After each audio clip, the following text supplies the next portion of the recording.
अमर, तुम खुश तो हो? खुश? मैं बहुत खुश हूं, मगर तुम क्यों पूछ रही हो? क्योंकि मैं खुश नहीं हूं। आशा, ये तुम क्या कह रही हो? तुमने मुझे हर तरह से धोखा दिया है। मैंने तुम्हें सिर्फ एक बार धोखा दिया है आशा, वो भी इसलिए कि मैं तुमसे प्यार करता हूं। और शादी के बाद? मैंने तुम्हें कोई धोखा नहीं दिया आशा। तुम्हारे पापा मान गए और हमने शादी कर ली। और तुम्हारे माँ बाप?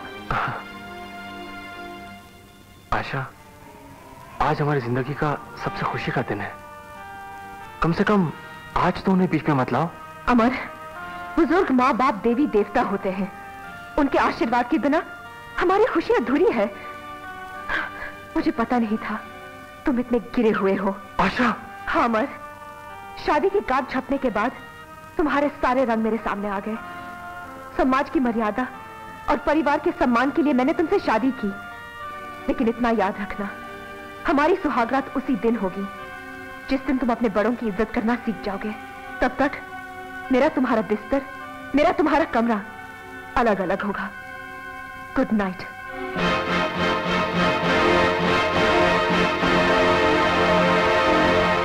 मैंने सब जमा दिया, तो फिक्र मत करो। हाँ प्रेसिडेंट साहब, आपके हुक्म के मुताबिक मैं अपने दामाद अमर को ले आया। आइए। थैंक यू मिस्टर जगदम्बा प्रसाद। आइए। हेलो। आइए, बैठिए। मिस्टर अमर, जब से ये क्लब बना है तब से हर साल मैं ही इसका प्रेसिडेंट बनता आया हूं, लेकिन अब मैं बूढ़ा हो चुका हूं और सबकी राय यह है कि क्लब की बागडोर नए खून के हाथ में होनी चाहिए। इसीलिए क्लब के सारे मेंबरों ने आपको अपना प्रेसिडेंट चुना है।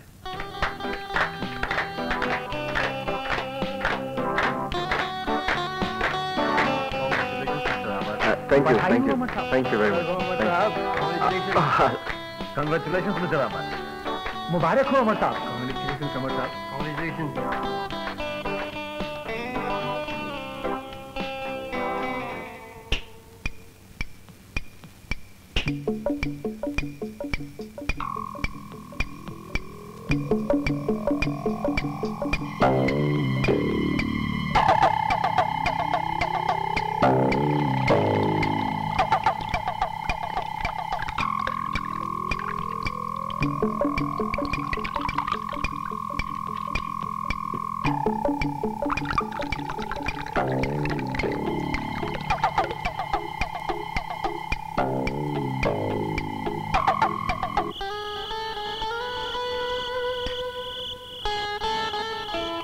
ये नहीं, आपके लिए स्पेशल बनाए गिलास में।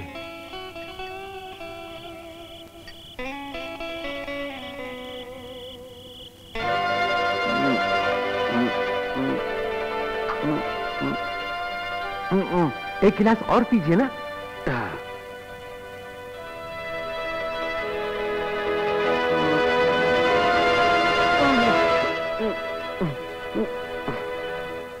Good evening ladies and gentleman.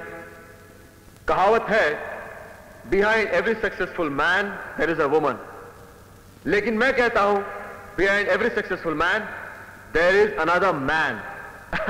जी हां, मेरी कामयाबी के पीछे एक महान व्यक्ति का हाथ है, जिनका कर्ज शायद मैं सारी जिंदगी अदा नहीं कर सकूंगा, और वो है मेरे आदरणीय पूज्य बाबूजी श्री जगदम्बा प्रसाद जी।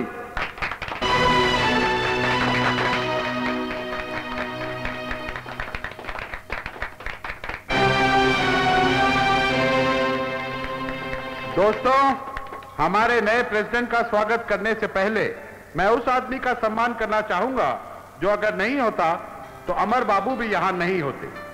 वो आदमी और कोई नहीं, हमारे ही क्लब का वॉचमैन सरजू है। मैं सरजू से दरखास्त करूंगा कि सम्मान के लिए यहां आए।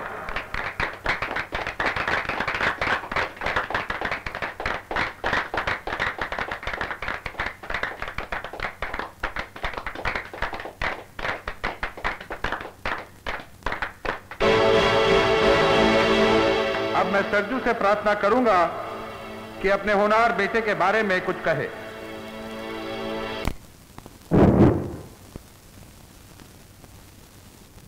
ड्यूटी पर उन्होंने शराब पी और अपनी जिम्मेदारी को भूल के शरीफ लोगों के सामने बेहुदा हरकत की। इससे क्लब की बेहद बदनामी हुई। इसे माफ नहीं किया जा सकता। सरजू ने आज तक कभी ऐसी कोई हरकत नहीं की, इसीलिए इसे उसका पहला कसूर मानकर माफ कर देना चाहिए। कसूर कसूर है, पहला हो या आखिरी, इन्हें नौकरी से निकालना होगा। लेकिन वो तो आपके पिता हैं। पिता हो या कोई और, इन्होंने कायदा तोड़ा है, सजा जरूर मिलनी चाहिए। मगर उसे अपनी सफाई पेश करने का मौका तो दो, उसे बुलाकर पूछो तो सही। ठीक है, अगर आप लोग यही चाहते हैं तो सरजू वॉचमैन को बुलाओ। सरजू। चाहे कुछ भी हुआ हो, मैं तो कहूंगी तुमने जल्दबाजी की। अगर हम जल्दबाजी न करते तो वो मिनट भर में हमें नौकरी से निकाल बाहर करता। अरे कैसे निकाल बाहर करता तुम्हें?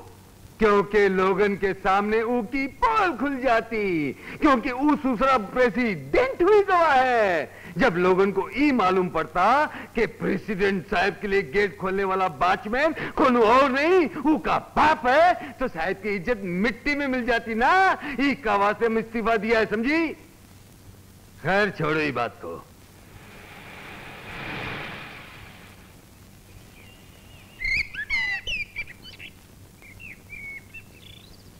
कालिया, हाँ? यहाँ लोकेशन है। हाँ। ये जमीन मिल जाए तो इस पर हम 10 माले की बिल्डिंग खड़ी कर सकते हैं। जज जाकर पूछ किसकी ये सौदा करेंगे। देखी, ये जो आपके जवाई बाबू है ना, उनके बाप की जमीन है। हाँ? हाँ। नहीं बाबूजी, वो जमीन हमारी नहीं है। दरअसल वो एक मेजर की है जो रिटायर्ड हो गए। उन्हें मेरे बाबूजी से बहुत प्यार था, लगाव था, इसलिए मैं वहां रहने दिया। और उन्हें कोई बच्चे बच्चे भी नहीं थे, इसलिए जब तक मेरे बाबूजी जिंदा है तब तक वो जमीन उनकी है। बाद में वो जमीन जायदाद सब कुछ एक अनाथालय को चली जाएगी। कौन सा अनाथालय? वही जिसके मैनेजर आपके दोस्त जेठमलानी जी हैं। हाँ, अच्छा अच्छा अच्छा, वो अनाथालय। तुम एक काम करो, अपने माँ बाप को बुलाकर यहां ले आओ, बाकी मैं संभाल लूंगा। हाँ। बाबूजी, अगर मैं अपने माँ बाप को बुलाने जाऊंगा ना, तो वो मुझे घर में भी नहीं घुसने देंगे। हाँ, उन्हें बुलाकर लाने की हिम्मत तो मेरी भी नहीं है। ये काम सिर्फ आशा कर सकती है। माँ जी, आज तक इन्होंने जितनी गलतियां की हैं और जितने झूठ बोले हैं, सब मेरे लिए, क्योंकि इन्हें डर था कि मैं शादी से इनकार कर दूंगी। मैं जानती हूँ इन्हें पाल पोस कर बड़ा करने में आप लोगों ने कितना त्याग किया है, इसीलिए हम यहाँ आकर आप दोनों को ले जाने आए हैं। हम यहाँ से कहीं नहीं जाएंगे। हाँ। पहले ही का बात तो सुन लो, तुम चुपचाप बैठो यहाँ। माँ जी, हम अगर आप हमारे साथ नहीं आएंगी तो हम दोनों यहाँ आकर आपके साथ रहेंगे। अरे वो दिन भी बैठो। उस दिन भी ऐसे ही मीठी मीठी बातें करके हमका शादी में ले गई, और वहां जाने के बाद हमरे साथ क्या हुआ ये सारी दुनिया जानत है। क्यों? उस दिन का मुझे बहुत दुख है बाबूजी। मुझे अपनी मरी हुई माँ की कसम है, आप दोनों की कसम है। पहले ही दिन आप दोनों में मैंने आदर्श दंपति को देखा था, इसीलिए मैं शादी के लिए राजी हुई थी। लेकिन उस दिन से आज तक मेरा और इनका बिस्तर अलग अलग है। बाबूजी, अगर आप दोनों हमारे घर नहीं आएंगे तो हमारे कमरे जिंदगी भर यूं ही अलग अलग रहेंगे।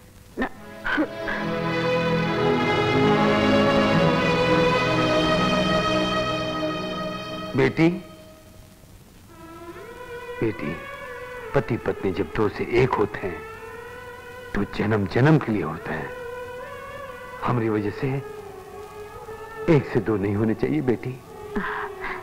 बेटी, दुनिया में अक्सर बहुएं माँ बेटे को अलग कर देते हैं, पर तूने तो बिछड़े हुए माँ बेटे को मिला दिया है। चुप चुप चुप बहू, हम लोग जरूर तेरे साथ आएंगे। माँ जी। हाँ, इधर आ।